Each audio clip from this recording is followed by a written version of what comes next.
विश्व रेकर्ड कला team India एमिति करिबारे विश्वर प्रथम दल भारत एवं श्रीलंका मध्य एक 3 मैच विशिष्ट T20 सीरीज खेल जाइछि। सीरीजर 2टी मैच शेष होइछि एवं उभय मैच जीति टीम इंडिया एक बड़ अग्रणी हासिल करिछि।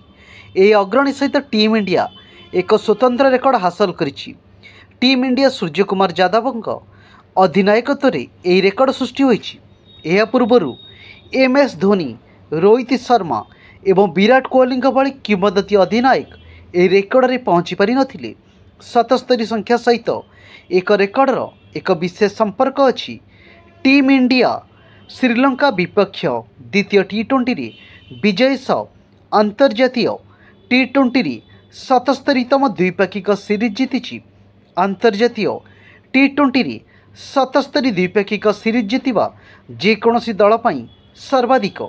एहीपरि टीम इंडिया यार नाम 77 चित्र सहित विश्व रेकर्ड करिछि। भारत एवं श्रीलंका मध्य T20 सीरीजर तृतीय तथा शेष मैच जुलाई 30 मंगलवार खेल। तापर दिनिकिया सीरीज शुक्रवार अगस्ट 2 रु आरंभ हेबो। दिनिकिया सीरीजर शेष मैच अगस्ट 7 अनुष्ठित हेबो।